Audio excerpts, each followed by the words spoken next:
Jennifer, thanks for presenting today. And everyone, I'm sorry my voice is so sickly, but Jennifer will be doing most of the talking, so it should be I no will. problem.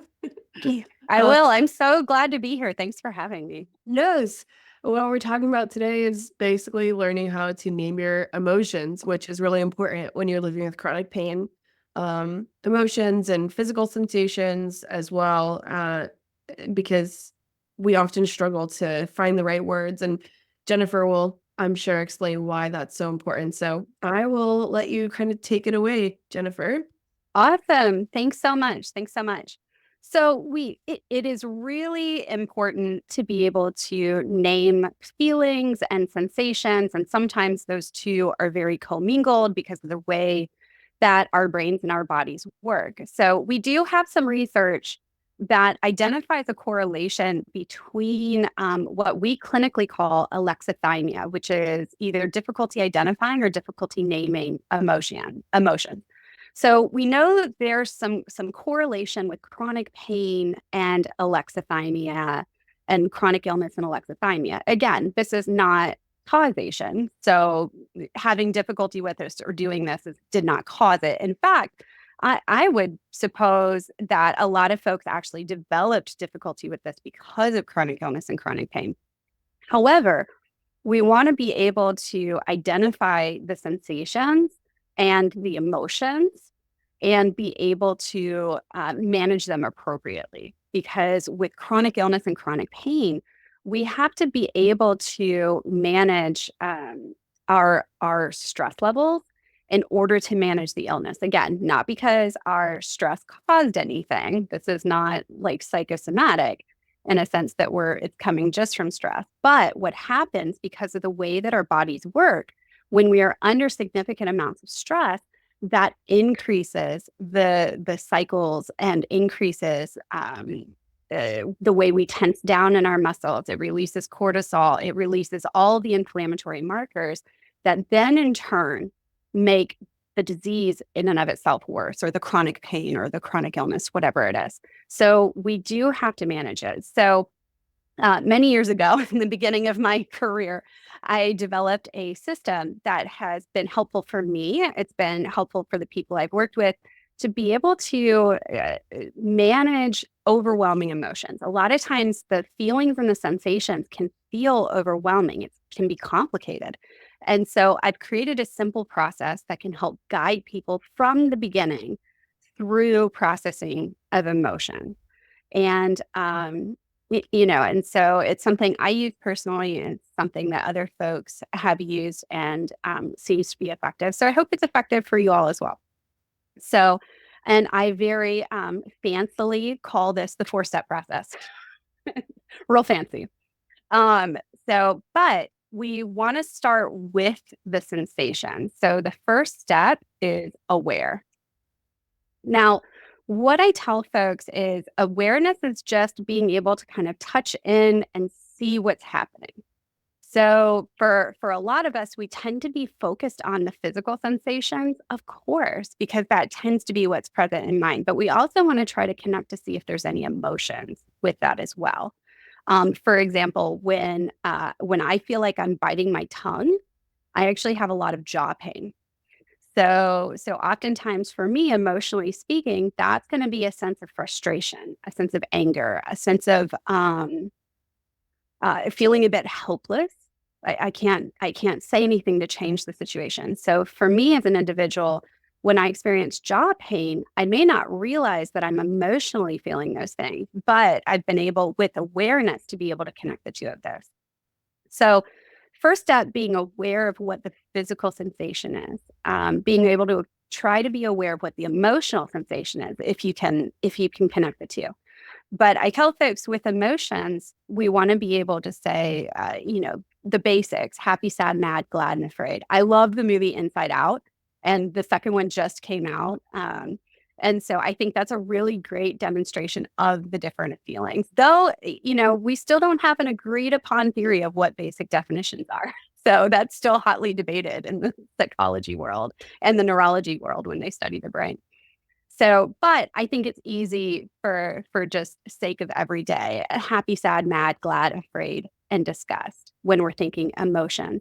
And then you've probably seen the feelings wheel. That's pretty common out there today. I also tell folks, like, use the feelings wheel if you feel like that's right, just to see if you can narrow it down. Now, we also want to try to be aware of the sensations. So, where's the location of the sensation? Is it tight? Is it burning? Is it achy? Is it sharp? Does it feel like tearing? And we want to be able to get, again, that clear awareness and the best way to describe it. So, we want to have a good understanding of it ourselves. But that can also be helpful to explain to providers if we're trying to differentiate or to describe symptoms to them. That can be very helpful as well. So it serves a couple different purposes. But in this first step, we're gaining understanding of what our feelings are if we can, using either the Inside Out movie or using either the feelings wheel. Then we want to try to connect sensations. An example, like I shared earlier, when I feel irritable or helpless, my jaw, I feel it in my jaw, and that's where I feel that sensation, physically speaking. So now, when we're thinking about the step of awareness, what I like to tell folks is we're not bringing logic into this step. We're not saying that well, I feel really happy here and I feel sad. That doesn't make sense. I need to pick one. I'm like, no, no, no. We're not bringing any logic into this step. You are simply labeling what is happening right here. So it doesn't need to make sense. It doesn't need, we're not taking any data from this and deriving some sort of meaning from it. We're just listing it out. So it could sound like my jaw is tense. I feel emotionally happy. And I noticed like a twinge in my back. Again, we're just trying to get the list out there. Now, the second step is going to be a little bit tougher to swallow. So hang in here with me. The second step is validate. Okay. Now, this is a tough one to swallow. And I give you a heads up, if we're in an acute pain phase or if we are in an acute distress phase, you're about to be really mad at me. And that's okay. I can handle it. But hang in here with me, okay? Validation is simply saying it's okay to feel what I feel. Now, I too suffer from chronic pain. So when I am in an acute pain flare, I am so mad at myself at this step. But it's really, really important because what feelings and sensations are is quick data to the brain. All right. So we need them. We need them there. It's okay to feel the pain. We need to know that something is happening. It's much more dangerous to not acknowledge the data that's being presented to us. So now, that doesn't mean that I want you to suffer or to be in pain. It is valid data, but it's not necessarily factual. One of the things that we know from pain psychology is that when we're healing, that hurts too. The actual healing process is painful. We've got all of that inflammation, we've got blood flow going there, we've got raised temperature, and that is the body fighting to protect itself. But that doesn't feel good. Okay. So what we want to do is to validate that sensation, that data point is coming in. That doesn't feel good. That doesn't feel right. Okay. But we do not know yet what that means. So the validation is saying I feel nauseated, right? And then instead of jumping to, oh my God, I'm going to be sick, which I have a fear of like vomiting. So I can relate to this again. Like just because I feel nauseated doesn't necessarily mean I'm going to be sick. Now it's valid and it's okay for me to feel nausea, but that doesn't necessarily mean anything just yet. Okay. So again, super, super hard step, but it is very much simply, it's okay for me to feel what I can feel. And I'm okay right there. All right. Now, in step 3, and I always tell folks this, as we start to get to understand our pain and our emotions better, we're going to be able to differentiate unsafe from safe. So in the world of chronic pain and chronic illness, we obviously have to watch for acuity of symptoms. So how do I differentiate what is my chronic pain from what is unsafe pain. And that's a little tricky. So I always tell folks, like, do a safety check. If you do not think you're safe, please do what you need to do. That is when we are meant to be able to go into our heightened state to clench down, to let the body release all of the adrenaline, all of that hormone cascade that keeps us safe when we need to be safe. So if we're in fact unsafe, please go forth and do what we need to do. And sometimes that means, like, going to the hospital, right? Chronic pain folks are always like, do I feel bad enough to go to the hospital, or should I just like wait this out? And I'll, let you figure out your decision tree for that. But if we identify that we are safe, what we want to do is to manage the intensity of the feeling. And I use the pain scale. So I'm sure you've been to the doctor, you've seen the 1 to 10 pain scale. I just very simply use that. And what I tell folks is 1 is like no feeling, so 0 or numb, and then 10 is like the worst ever, right? So when we're talking about feeling of sensation, the intensity from 0 to 10, if we have identified that we are safe, we want to bring the intensity down, not to 1 or 0. We want to bring it down to a 3 to a 4. Okay. So at a 3 to a 4, we are recognizing and accepting that the sensation is there. The emotion is there, the sensation is there, and we're aware of it. But we don't want to be lower because we need this data point. If we go to numb, we don't get the data and the feeling. We don't know what the body is trying to tell us. So we want to be at a 3 to a 4. Also, if we're higher than a 3 to a 4, most folks are typically activating the fight or flight system, which means that we're going to be clenching our muscles. It means we're going to be tightening down. And for chronic pain folks, or for folks who have injuries in their bodies, that means that all of those muscles that are there are tightening down too, which is going to exacerbate the pain. And so we want to be very aware of that too, because we don't want that system to start to activate again if we can help it.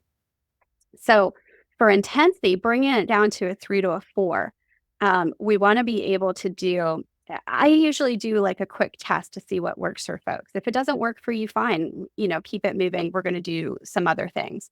So that would be things like breathing. So the first test that I run with folks is a breathing exercise. And I tell folks, I'm going to count to a count of 5. You're going to inhale through your nose, hold for 2, and exhale for 10 through your mouth.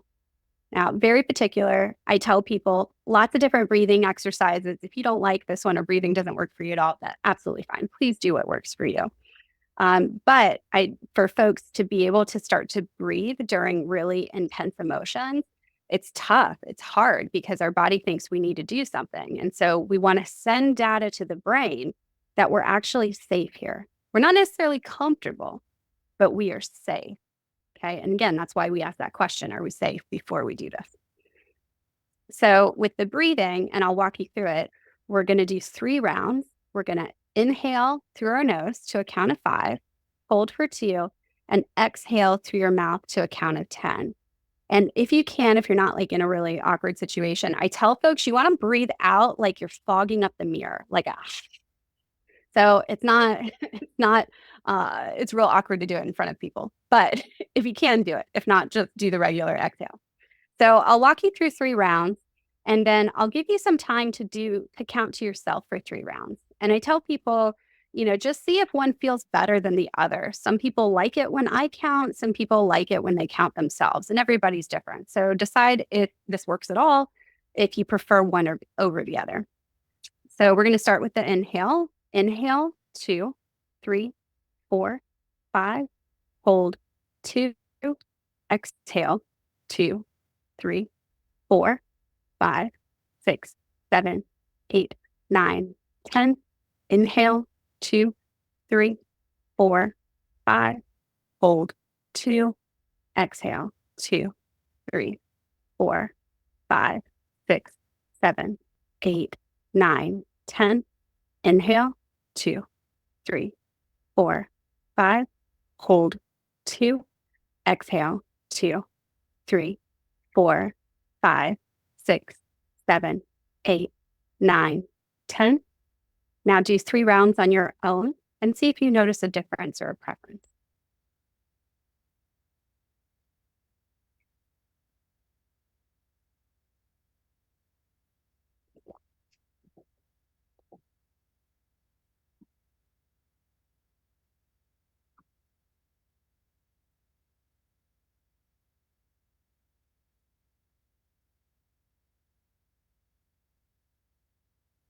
Okay, excellent. Again, that's only one breathing exercise. I just want you to notice, do you feel any different? Are the sensations any different? Our goal is to bring that intensity down to a 3 to a 4. The next one that I like for folks to do is to try some body movement. This first one is called the butterfly hug. If you were to hold it, I think it's a bit of a silly name, but that's what it's called if you were to go for it. Sorry to whoever named it. You're going to take your right hand on your left shoulder, left hand on your right shoulder, and we're going to alternate tapping. You're going to do right, left, right, left. And some folks don't like the tap. Sometimes they prefer like a rub. Again, please do whatever is pleasing for you. We're just trying to kind of test out to see what works. Big key here is that the arms are crossed and you're alternating side to side. This is what's known as bilateral stimulation. Okay. And again, just notice, is the sensation less? Does this work for you? Did breathing work better? Just take note of what's helpful and what's not helpful. The other one that I like to do that I tell folks, if you can get your feet flat to the floor, we're going to keep our heels down and we're going to lift our right toes up, left toe, right toe, left toe, right toe, left toe. And I tell folks you can speed it up, slow it down. Just notice if you like that better or worse. We've got lots of different ways to do bilateral stimulation. The other one is you keep your toes down, right heel up, left, right, left, right, left. Slow it down, speed it up. The goal with all of these 3 particular ones is what's called bilateral stimulation. We're trying to give the brain different data. And because we're giving stimuli to both sides of the brain sort of like, hey, what's happening here? And it starts to focus on that versus the pain or the sensation. Also notice, do you like the bilateral stimulation versus the breathing? Again, lots of different bilateral stimulation exercises. You can Google it, find what works for you. These are just the ones that I typically use. The last sort of modality or way to decrease intensity is through the brain. And I think this can be really helpful through guided imagery. I was an undergrad taking psychology classes, and my professor was like a little woo, not quite woo woo, but a little woo. And she had made us do some guided imagery before our test. And I was so skeptical. I was like, this is ridiculous. And when she did it, man, did I have to eat my words. Talk about getting humbled. So I love using guided imagery. If it works for you, great. If not, there's plenty of other ways. But one of my favorite exercises to do is something called Safe Place. So if you were to Google this, you would find Safe Place guided imagery. And I'm going to walk you through it right now. And what I want you to do is I want you to think of a safe place. This can be real. This can be imagined. It can be part real, part imagined. The beauty of this is that it's your imagination. We can make it whatever we want. So I'm going to give you a few seconds. Think about a safe place. And then I'm going to ask you some questions about it. And then obviously you can answer out loud if you want to, or you can just think about it internally. All right. So I want you to imagine your safe place. And I want you to look around and think about very specifically, where are you located in the safe place? Are you standing? Are you sitting? Are you walking? Are you running? Where is your body in relation to this safe place? Then I want you to think about the sensation of it. Is it warm? Is it cool? Do you have something soft against you? Is there a texture? that's touching your skin somewhere. Um, Next, I want you to think about what do you smell?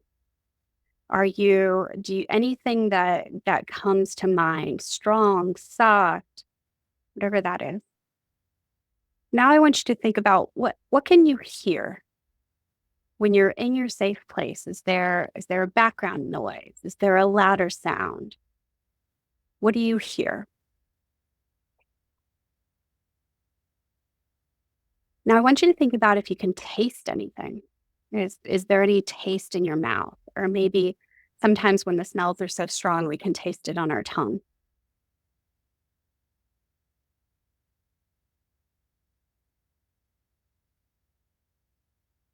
What we're doing with Safe Place is to be able to get really in that image. So when I started to ask the questions, you'll notice I asked about the senses. The senses can be a really powerful way to get back into our body. So, a really powerful way to decrease that intensity too. So, when we have super high or super intense, closer to that scale of 10, we can focus either on the sensations in that imagery exercise, or we can focus on possibly creating more sensations to get out of our brain. So, uh, please again use whatever works for you. That matters more to me than using something that I teach you. But we want to try to get in there through the breathing, bilateral stimulation, or through the brain. And the goal, again, not to be zero. We don't want that. That's not safe for us. We need to be able to feel the things, whether it's emotional or whether it's physical. We need to know what data the body is trying to give us. And now that our intensity is a 3 to a 4, we're going to process what that means.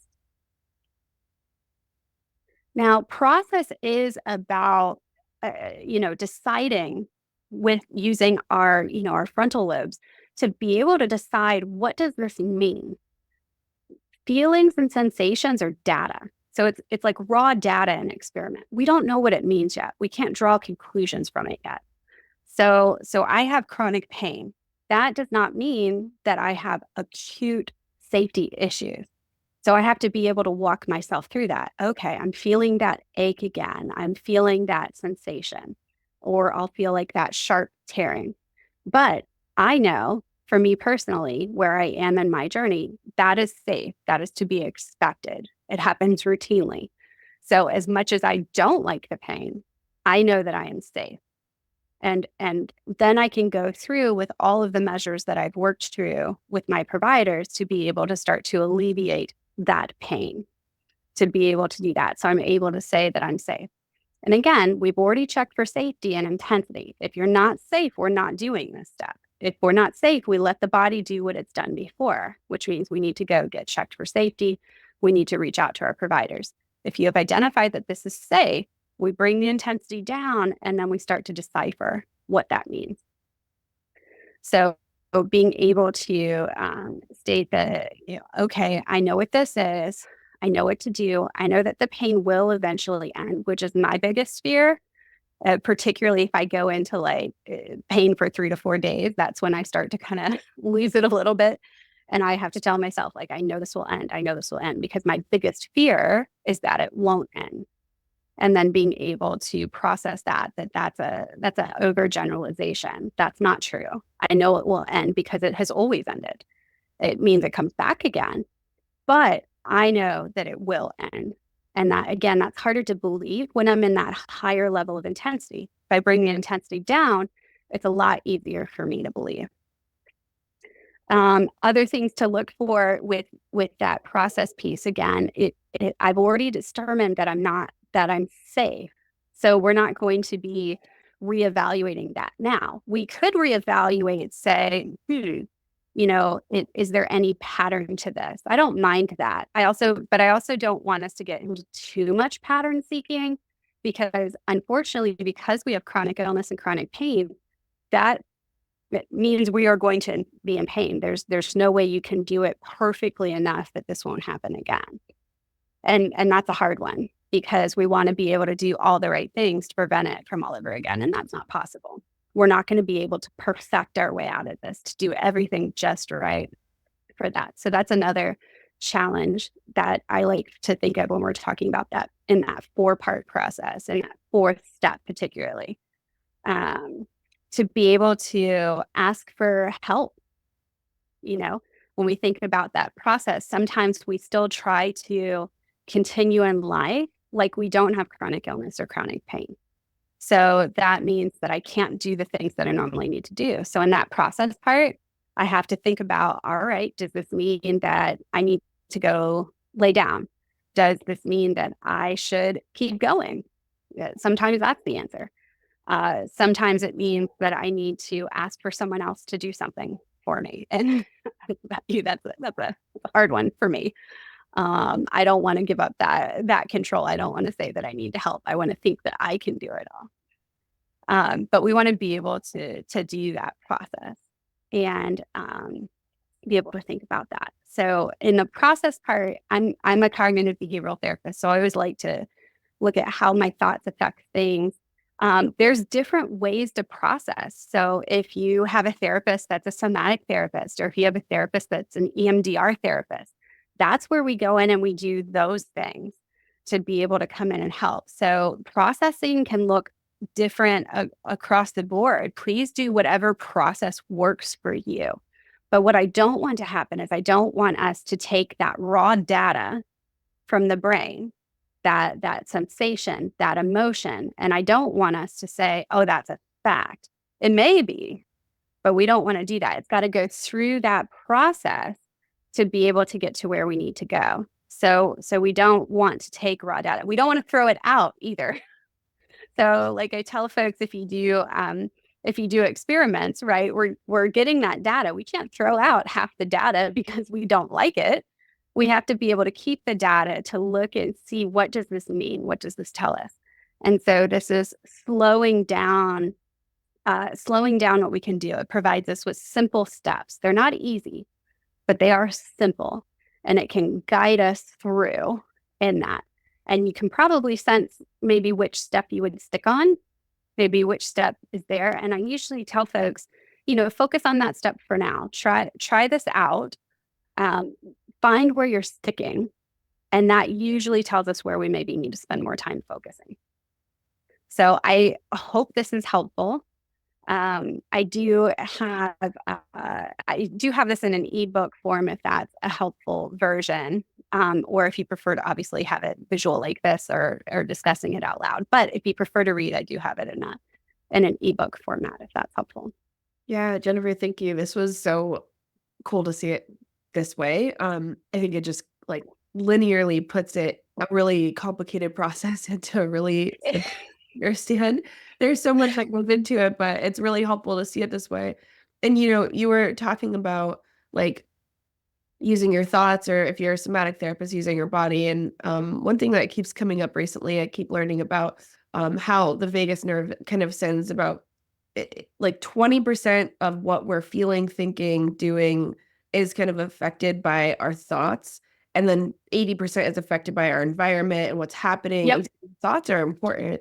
And then 20% doesn't mean it's not like way less important. It's just, it just means like there's so much happening in your environment that you're often unaware of, which is why your first step is so important. Absolutely. And again, we oftentimes, this is like unconscious. So, or subconscious, I should say, because we're like passed out, subconscious. And so it's not like I'm not usually aware. It took me a long period of time to realize like, oh, when I'm having my like freak out on pain day 4, it's because I don't think this will ever end. Yeah. And that took a long time to get there, but I will say I got there through like continuously using this process. Right. So it kind of allows it to be able to do. But yeah, we're getting data from our brain, is getting data from everywhere, from our body. It can be from thoughts. The thoughts then do that. The body affects the thoughts, because I don't think that when I'm not in pain. Exactly. And I can tell you, I don't think that on days 1, 2, or 3. On day 4, never again. Yeah, that was such an important thing that I think that you talked about. like, when you're not in pain, your thoughts are different, and that doesn't Yeah. mean we try to control our thoughts when we are in high levels of pain. It means we listen to our body, and we do what we do to, like, get us back down to a state of calm, regulated, even if we're still in pain, but Yeah. regulated. Yeah. Yeah, I was talking to my physical therapist about it, and I was just like, "I, like, lose all knowledge." It's like day 4 happens, and she's like, Yeah. "Okay, but, like, what are you doing on day 4?" I'm like, "I'm laying there in pain." And she's like, "You can't lay there in pain," with my condition. Like, my condition Yeah. is safe to, like, move, right? She's like, "You can't lay there in pain. You need to go stretch. You need heat. Yeah. You need, like, your medication. You need these things," right? So, it's definitely I'm a CBT therapist. The thoughts are not like there's an interchange, there's an interplay with that. So, Yeah. we want the data that our body is sending us. And then we want to be able to read that data, but we can't when we're feeling it. It's very hard to differentiate what that data means. Yeah. Exactly. Yeah. This is great. Does anybody have any Yeah. questions in the, if you want to unmute yourself or put it in the chat, any thoughts that you wanna share? And if not, that's okay. Oh, thanks for typing out my stuff in the chat. Helpful. Thank you. You're welcome. You made it really easy to absorb and to summarize.